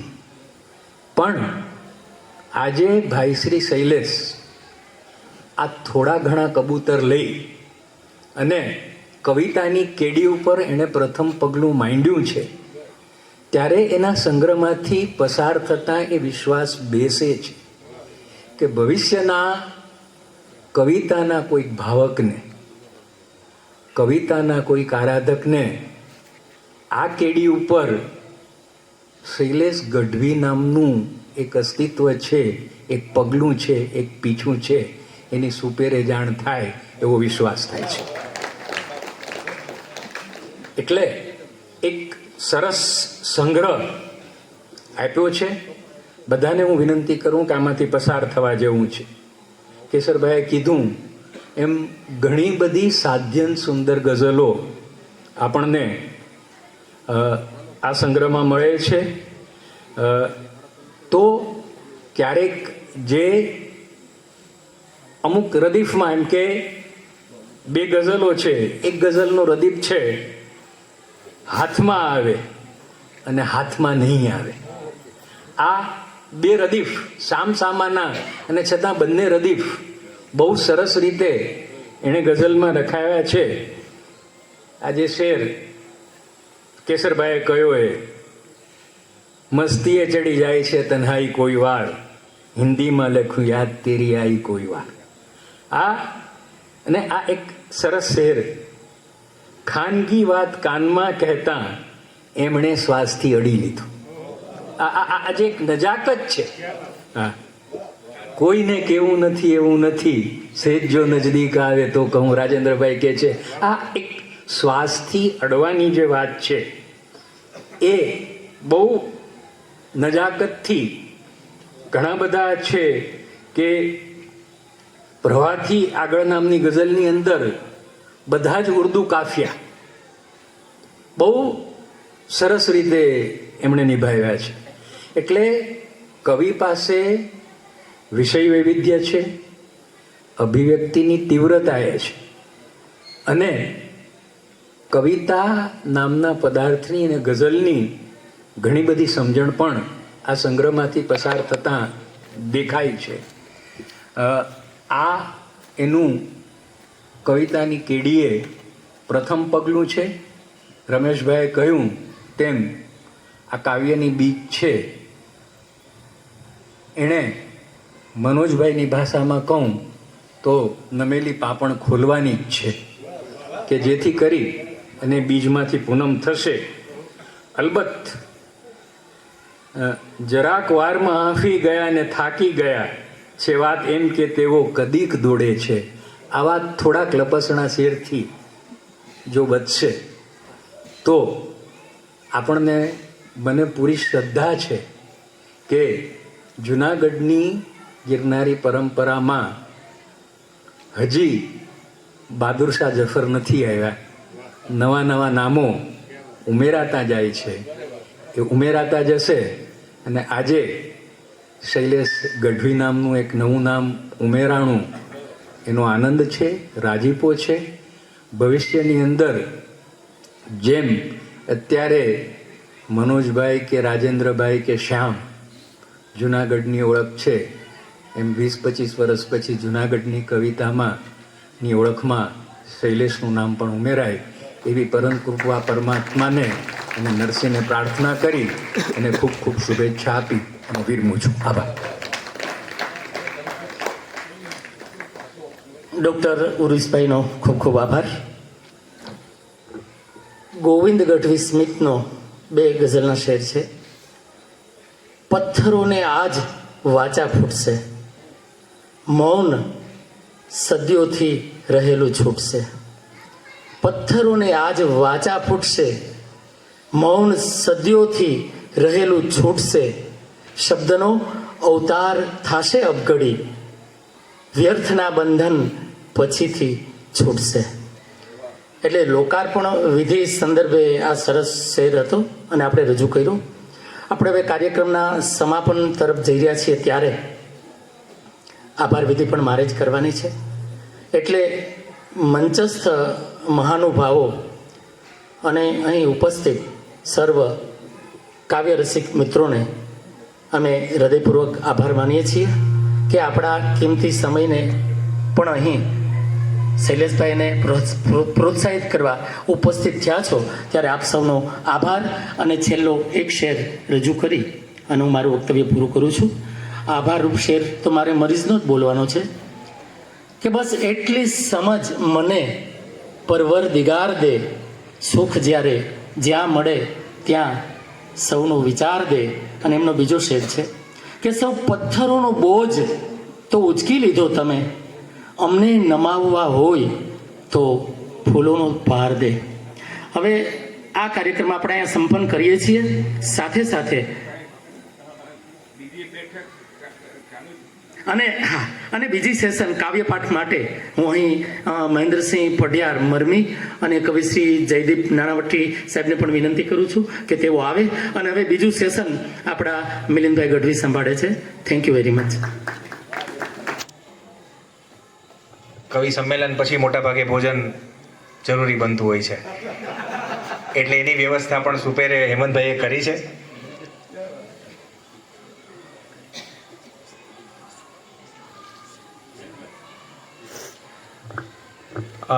આજે કવિના સંગ્રહનું લોકાર્પણ છે એટલે ડિસ્કાઉન્ટથી એ પુસ્તક તમને મળી રહેશે. આપ સૌને વિનંતી છે કે આપ એને પ્રાપ્ત કરશો. આજે ફરી એક વખત એ સાબિત થયું કે કવિનો શબ્દ પ્રગટતો હોય ત્યારે અંધારું ઘણું જોર કરતું હોય છે, અને તેમ છતાં કવિનો શબ્દ પ્રગટ થઈને રહે છે. એટલે આપણી આસ્થાને જીવતી રાખે એવી આ ઘટના છે. કેસરભાઈએ, ભરતભાઈએ અને ઉર્વિશભાઈએ કવિ વિશે ને કવિના સંગ્રહ વિશે વિગતે વાત કરી છે, એટલે મારે એમાં કશે જવાનું નથી. જયંતભાઈ આભાર વિધિ પણ કરી દીધી છે. અને તમને એ જાણીને આનંદ થશે કે મારા માસીના દીકરાનું નામ વિવેક છે, એટલે શબ્દથી હું પરિચિત છું. અને સૌથી મજાની વાત એ છે કે તમે હવે બિલકુલ કવિતા સાંભળવા માટે કેસરભાઈએ ખાસ કરીને જે તરસ જગાડી છે તમારી અંદર, એ તરસને छिपाववा માટે હવે અહીં કવિઓનો શબ્દ બોલવાનો છે. મારે વધારે વિશેષ વાત વચ્ચે એટલા માટે પણ નથી કરવી કે કવિનો શબ્દ એ શબ્દનો વિકલ્પ નથી એવું મનોજભાઈએ કહ્યું, પણ આ શબ્દ રચના જ્યારે કવિના મનમાં હોય છે, ઘડાતી હોય છે, એનું પિંડ બંધાતું હોય છે, ત્યારે એની માલિકી છે ને બ્રહ્માંડની હોય છે. જ્યારે રચના કાગળ પર ઉતરે ત્યારે એની માલિકી કવિની થાય છે, અને પછી જ્યારે એ કવિતા અહીંથી રજૂ થાય ત્યારે એ શ્રોતાઓની બની જતી હોય છે. તો આ બ્રહ્માંડથી શ્રોતા સુધીની આ સફર આજે આપણે પૂરી કરવી છે. મારા બહુ ગમતા કવિ મિલિંદ ગઢવીના બે શેર છે કે સુખનવરોમાં અમારો સમાસ ક્યાંથી હોય, સુખનવરોમાં અમારો સમાસ ક્યાંથી હોય, તમે ન હોવ તો દીવાને ખાસ ક્યાંથી હોય, ને હું નરસિંહની નગરીથી ગાતો આવું છું, ને હું નરસિંહની નગરીથી ગાતો આવું છું, મારા અવાજમાં એમ જ મીઠાશ ક્યાંથી હોય. તો આ નરસિંહ અને ગિરનાર સાથેનો સંબંધ શૈલેષભાઈને કવિતા તરફ લઈ જાય છે એ તો બરાબર, પણ ચારણો અને ગઝલનો પણ એક બહુ જૂનો નાતો રહ્યો છે. એક જરાક જ વાત તમને કરીને આપણે વરરાજા તરફ જ જવું છે. આજે એવી પણ ઈચ્છા છે કે શૈલેષ અને ભરતભાઈ આપણને સરસ મજાની 5-5 રચનાઓ સંભળાવશે, અને બાકીના કવિઓ એ 5ની બરાબરી કરે એવી 3-3 રચનાઓ સંભળાવવાના છે. એટલે એક સુંદર ઉપક્રમ રચાયો છે, અને મારે શરૂઆત શૈલેષને જ વિનંતી કરીને કરવી છે. પણ મેં કહ્યું તેમ આજે ચારણી પરંપરાનો નાતો દિનેશભાઈ, કારણ કે એવા સમયમાં જ્યારે ગઝલ એ શબ્દ સાંભળીને આપણા વિદ્વજનો નાકનું ટેરવું ચડાવતા, ત્યારે ચારણી પરંપરાના કવિઓએ આ પ્રયોગ ખાતર નહીં પણ પોતીકી અનુભૂતિને અભિવ્યક્ત કરવા માટે થઈને આ પ્રકારને અપનાવ્યો છે. એટલું જ નહીં, બહુ સુપેરે અપનાવ્યો છે. માત્ર 2-3 ઉદાહરણો તમારી સામે મૂકું છું. કાગબાપુએ લખ્યું કે કપાવી શીશ કોમળને તજી માતા પિતા ઘરને, કપાવી શીશ કોમળને તજી માતા પિતા ઘરને, સુગંધો આપવા પહેલા સુમન ચૂલે ચડી જાજે, અને ચડી છાતી પરે ઘડશે, હથોડા અંગ પર પડશે, ચડી છાતી પરે ઘડશે, હથોડા અંગ પર પડશે, બધું સહીને ભલા પાણા પછી ઈશ્વર બની જાજે. તો આ બરાબર ગઝલનો મિજાજ અને એનો છંદ તમે જુઓ, એમણે જાળવીને આ વાત કરી છે. પછી તો આખો એક પરંપરા ચાલી. જામનગરના આપણા પિંગળસિંહ બાપુ, પિંગળસિંહ મેઘાનંદ ગઢવી, એમણે એક શેર લખ્યો કે વળીપુર ઉન્માદનું આવ્યું ને, વળીપુર ઉન્માદનું આવ્યું ને, મલાજાની મૂડી તણાઈ રહી છે. તો આ નકશીક ગઝલની મિજાજના શેર તમે જુઓ, આ લોક કવિઓમાં આવ્યા. પછી તો અનેક કવિઓ, બહુ જાજા ઉદાહરણોમાં નથી જવું, પણ છેક તકદાન રોહડિયા સુધી એ પરંપરા આવે. દાન અલગારી લખે, નેનો રડી રડીને ક્યાં સુધી રડે, આફત પડી પડીને ક્યાં સુધી પડે, ને શૈતાનનું એટલે સર્જન કર્યું હશે કે માનવ ઘડી ઘડીને ક્યાં સુધી ઘડે. હિંગોળદાન નરેલા તમે જુઓ, પ્યાર કરી લે શું કોઈ તારો યાર નથી, અરે ગોતી લેજે ભીતર છે ક્યાંય બહાર નથી. છેક ગોવિંદ બાપુ સુધી ને પછી બાપુભાઈ ગઢવી સુધી આ પરંપરા. બાપુભાઈ પણ અદ્ભુત, આંખોનો કેટલો બીજો ખ્યાલ રાખીએ. આ પ્રિય મોરારી બાપુને પણ ગમતો આ શેર, આંખોનો કેટલોક બીજો ખ્યાલ રાખીએ, બહુ બહુ તો બે હાથમાં રૂમાલ રાખીએ. આંખોનો કેટલોક બીજો ખ્યાલ રાખીએ. ગોવિંદ બાપુ હમણાં જયંતભાઈ યાદ કર્યા, અને એ તો આવે તો તરત આમ હરેક શબ્દ પછી આપણો મિજાજ અલગ, હરેક શ્વાસ પછી આપણો અવાજ અલગ. બીજાની જેમ ચીલા ચાલુ જીવી ના શકીએ, અમારી આજ અલગ ને અમારી કાલ અલગ. પણ સાંપ્રત સમયમાં જે લખાઈ રહ્યું છે, અને ખાસ કરીને શૈલેષની પેઢીમાં જે લખાઈ રહ્યું છે, સુરેશ ગઢવી વરસાદથી લઈને ઘણા બધા કવિઓ, ચારણી પરંપરાના કવિઓ ગઝલ લખી રહ્યા છે. એમાં એક નામ અહીંયા જેમ યાદ કર્યું રમેશભાઈએ કે શૈલેષને પણ પહેલી વખત સાંભળવાનો લાભો અહીંયા મળેલો, અને મને ઈચ્છા છે કે રૂપાયતનમાં આપણે એક બીજા એવા કવિને પણ આમંત્રીએ. હિરેન ગઢવી અત્યારે ખૂબ સરસ કામ કરી રહ્યો છે, અને એના શેર દ્વારા મારે શૈલેષને ઇજન આપવું છે.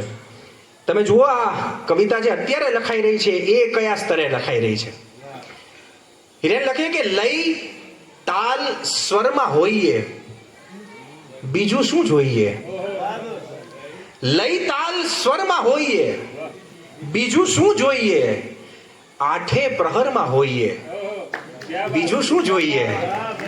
તમે વિચારો તો ઓશોની આખી વાત જે છે ને એક આમ ઘૂંટણામાં એક શેરમાં ઉતારી દીધી છે. આ કોન્શિયસનેસની વાત. લય તાલ સ્વરમાં હોઈએ, બીજું શું જોઈએ. આઠે પ્રહરમાં હોઈએ, બીજું શું જોઈએ. ને દિવાલ બોલવા ચહે આધારની કથા. જેણે આધાર આપ્યો છે એને જ્યારે આધારની વાત કરવી હોય, દિવાલ બોલવા ચહે આધારની કથા, એ વખતે ઘરમાં હોઈએ, બીજું શું જોઈએ. દિવાલ બોલવા ચહે આધારની કથા, એ વખતે ઘરમાં હોઈએ, બીજું શું જોઈએ. ને તારા થયાની ઘોષણા કરવાનું થાય મન. તારા થઈ જવું એ અલગ બાબત છે, પણ એનું માર્કેટિંગ કરવાનું જો મન થઈ જાય ક્યારેક, તારા થયાની ઘોષણા કરવાનું થાય મન, ત્યારે સબરમાં હોઈએ, બીજું શું જોઈએ. અને જે ચાહે તે પહોંચી શકે આપણા સુધી. સાહેબ, સાંપ્રત ગુજરાતી ગઝલનો કિંમતી કહી શકાય એવો શેર. જે ચાહે તે પહોંચી શકે આપણા સુધી, કાયમ એ સ્તરમાં હોઈએ, બીજું શું જોઈએ. તો આ અદ્ભુત કામ જે આ સાંપ્રત પરિસ્થિતિમાં થઈ રહ્યું છે, એમાં જેનું નામ કેસરભાઈએ કહ્યું તેમ ભરતભાઈએ જેમાં સિક્કાની મોહર મારી કે એક નામ એવું છે જે સુપેરે એમાં જોડી શકાય. આપ સૌની પણ ઇંતેજારી વધી છે, અમારા સૌની પણ ઇંતેજારી વધી છે. એકવાર બુલંદ તાળીઓના ગડગડાટ સાથે આપણે શૈલેષ ગઢવીને વિનંતી કરીએ કે આવે અને કવિતાનો દોર શરૂ કરે. શૈલેષ ગઢવી.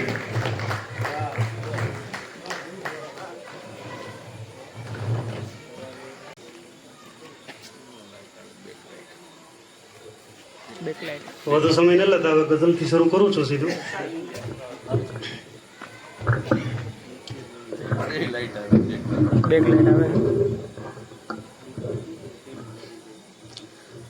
સ્મિત આપું છું એને, જાણે હું મજામાં છું. સ્મિત આપું છું એને, જાણે હું મજામાં છું. એ સ્મિત આપે છે, જાણે હું મજામાં છું. જેને પણ મળે એને કેમ છો એ પૂછે છે. જેને પણ મળે એને કેમ છો એ પૂછે છે. બસ મને નહીં પૂછે, જાણે હું મજામાં છું. ને કઈ ન સાંભળે ડાક્ટર, કઈ ન સાંભળે ડાક્ટર ને દવા લખી બોલે, કઈ નથી થયું તમને, જાણે હું મજામાં છું. નાની નાની તકલીફો મારી પાસે પોતાની, નાની નાની તકલીફો મારી પાસે પોતાની, સંભળાવે એ રીતે, જાણે હું મજામાં છું. મારા હક અને હિસ્સા ભોગવે, મારા હક અને હિસ્સા ભોગવે કહી એવું, એને કઈ કમી ક્યાં છે, જાણે હું મજામાં છું. જોઈને મને હસતો ઉતરી જતા ચહેરા, જોઈને મને હસતો ઉતરી જતા ચહેરા મારા દુશ્મનો સમજે જાણે હું મજામાં છું. ગઝલ છે. એ પુઠ્ઠા પરથી પુસ્તક સમજો એવું નહીં, પુઠ્ઠા પરથી પુસ્તક સમજો એવું નહીં, ચહેરા પરથી સગપણ બાંધી લેવું નહીં. મુશ્કેલીમાં મીઠો ઉત્તર વાળું છું, મુશ્કેલીમાં મીઠો ઉત્તર વાળું છું, મારું પાછું સાવ તમારા જેવું નહીં. અને વિનાશ કાળે વિપરીત બુદ્ધિ થઈ ગઈ છે, વિનાશ કાળે વિપરીત બુદ્ધિ થઈ ગઈ છે, એના કર્મનું ફળ બીજાને દેવું નહીં. અને મેં તો એને જોઈ નિમંત્રણ આપ્યું છે, મેં તો એને જોઈ નિમંત્રણ આપ્યું છે. એ કહેશે ઘર કેવું છે ને કેવું નહીં. અને પહેલા જેવી હૂંફ હવે ક્યાંથી લાવું, પહેલા જેવી હૂંફ હવે ક્યાંથી લાવું, એમ વધારે કાચા સપના સેવું નહીં.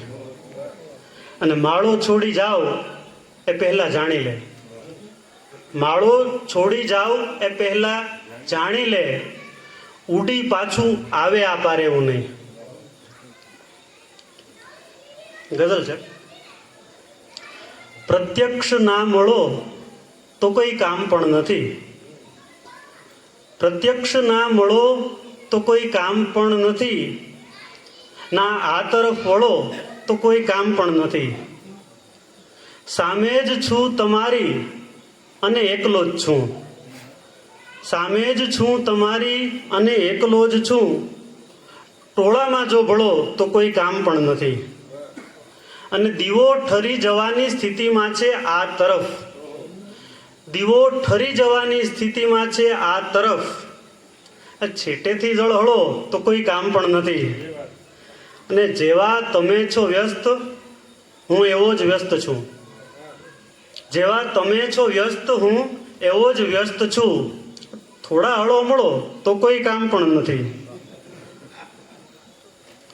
અને વિશ્વાસની છે વાત તો તૂટીને 3 થઈશ, વિશ્વાસની છે વાત તો તૂટીને 3 થઈશ, સૌ સાથે સાંકળો તો કોઈ કામ પણ નથી. છેલ્લો શેર છે. જો થઈ શકો નદી તો સમંદર બની જઈશ, જો થઈ શકો નદી તો સમંદર બની જઈશ, સેજે ના પીગળો તો કોઈ કામ પણ નથી. ગઝલ છે. સામે આવે પીર અચાનક, મન થઈ જાતું સ્થિર અચાનક,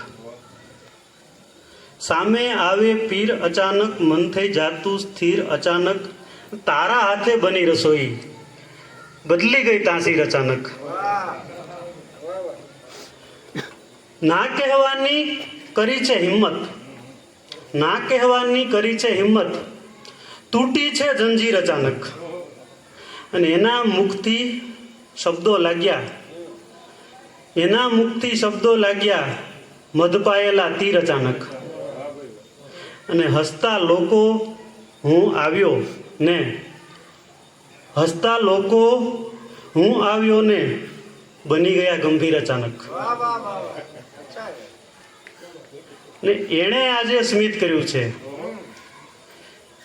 એણે આજે સ્મિત કર્યું છે, જાગ્યું છે તકદીર અચાનક. હવે મિલિંદભાઈ કીધું એમ 5મી એક રચના બોલી જાઓ.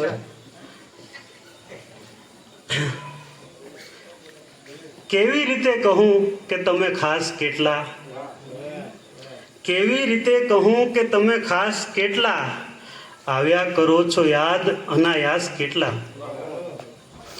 બારી ખુલી સહેજ અને બંધ થઈ ગઈ, બારી ખુલી સહેજ અને બંધ થઈ ગઈ, કાઢી રહ્યા છે લોક હવે ક્યાસ કેટલા.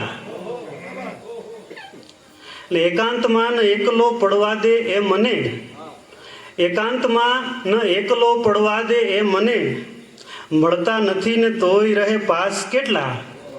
અને એક સામટા પ્રસંગ અને એકલું હૃદય, એક સામટા પ્રસંગ અને એકલું હૃદય, બિંદુ ઉપર પસાર થતા વ્યાસ કેટલા? એટલે વર્તુળ જુઓ તો એક નહીં પણ અનેક છે. વર્તુળ જુઓ તો એક નહીં પણ અનેક છે. રમવા પડે છે રોજ અહીં રાસ કેટલા?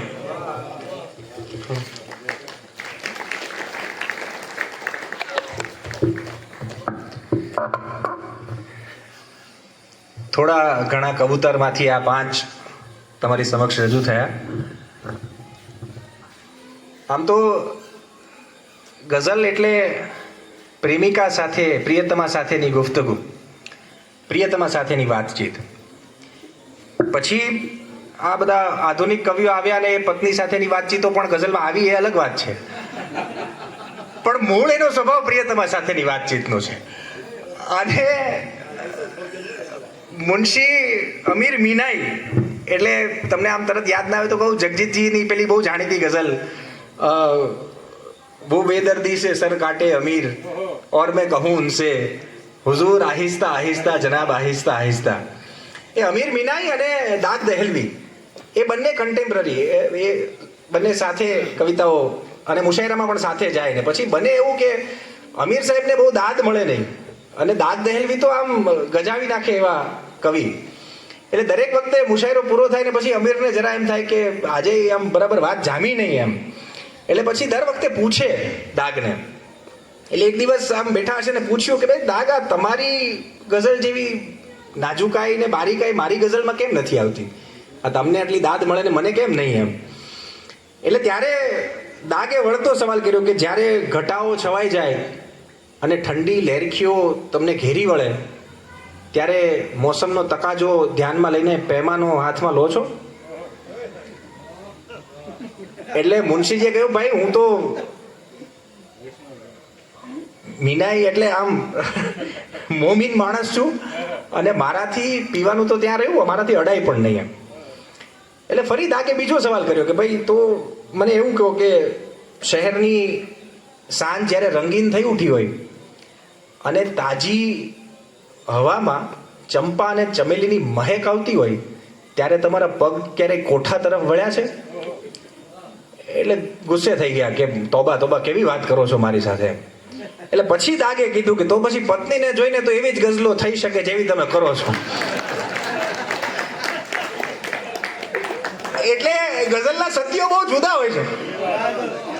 અને આપણે ત્યાં તકલીફ એ છે કે જે પ્રિયતમા સાથેની ગઝલ હતી ને એના બદલે હવે ઘણું બધું એમાં બીજું જતું જાય છે. આપણે મૂળ ભૂલતા જઈએ છીએ કે આ પ્રિયતમા સાથેની વાતચીત. એટલે પ્રેમ સ્વાભાવિક રીતે, અરે શૈલેષભાઈ આવે છે, મજા પડે એવું છે. અમુક શેર એને વાંચ્યા પણ ખરા.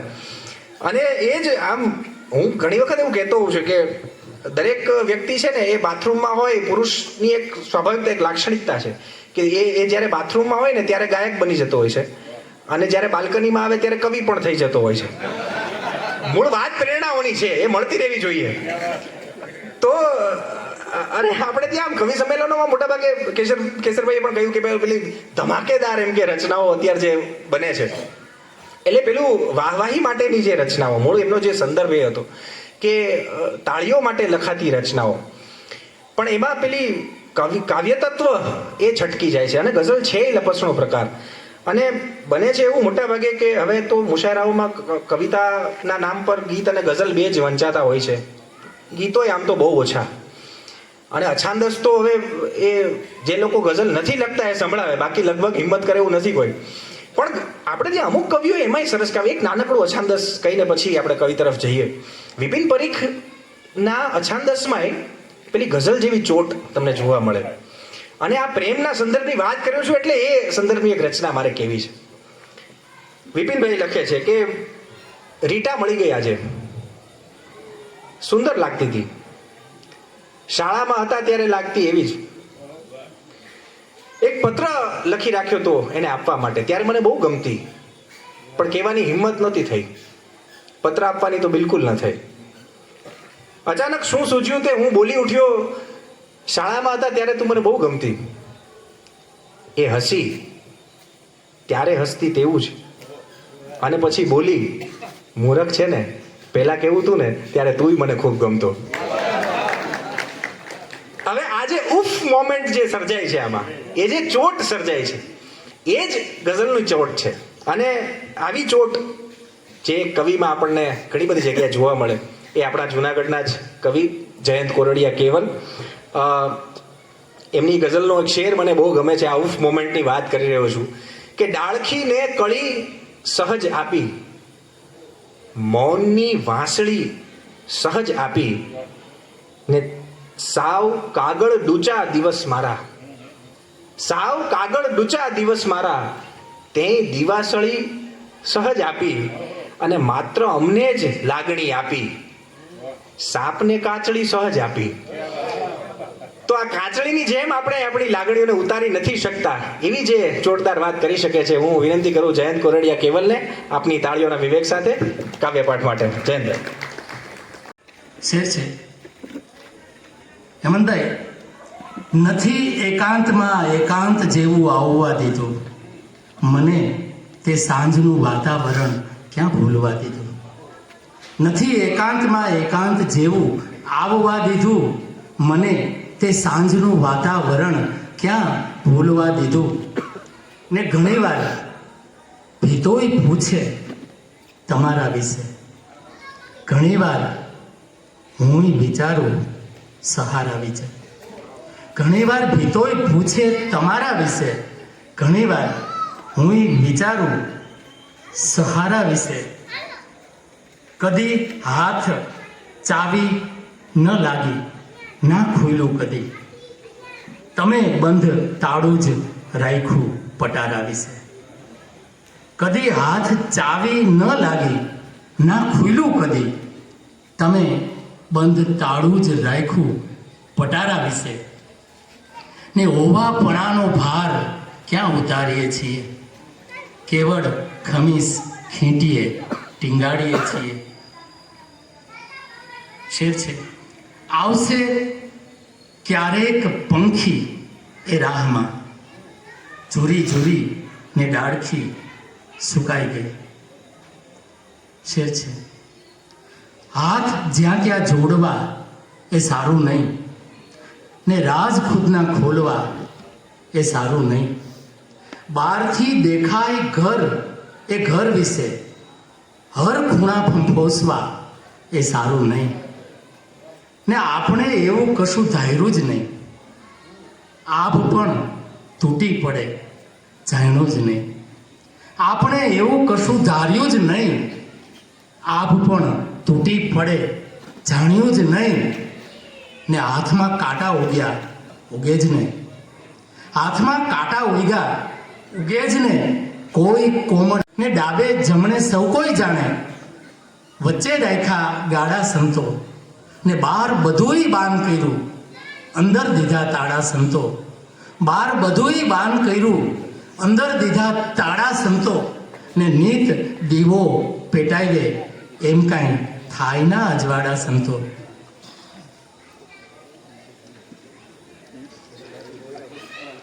ગઝલ છે કામ દર્પણ ના કરે એ મન કરે, એ જુઓ કઈ રીતનું વર્તન કરે. કામ દર્પણ ના કરે એ મન કરે, એ જુઓ કઈ રીતનું વર્તન કરે. ને શબ્દ ઉચકવાનો એક જ અર્થ છે, આંગળી પર ભાર ગોવર્ધન કરે. શબ્દ ઉચકવાનો એક જ અર્થ છે, આંગળી પર ભાર ગોવર્ધન કરે. ને ક્યાંક ચકમક ક્યાંક તિખારા આપે છે, મારી ગઝલ કેવળ ઈશારા આપે છે. એક મુઠ્ઠી ખીચડી ઘરમાં નથી, બાળવા બળતણ નથી એવું નથી. હર કદમ ફૂલો બિછાવો તે છતાં માર્ગમાં અડચણ નથી એવું નથી. ને ખભે ઉજળા થેલા રાખે, ભીતર ખુદને મેલા રાખે.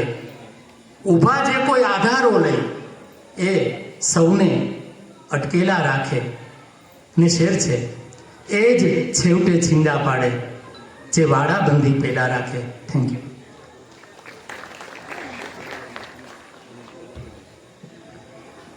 જોકું જલેબી નથી તોય ખવાઈ જાય છે.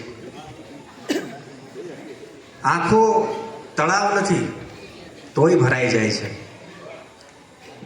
ઈગો શરીર નથી તોય ખવાઈ જાય છે, દુશ્મની બીજ નથી તોય વવાઈ જાય છે, હોઠ કપડું નથી તોય સિવાય જાય છે, કુદરત પત્ની નથી તોય રીસાઈ જાય છે, બુદ્ધિ લોખંડ નથી તોય કટાઈ જાય છે, અને માણસ હવામાન નથી તોય બદલાઈ જાય છે.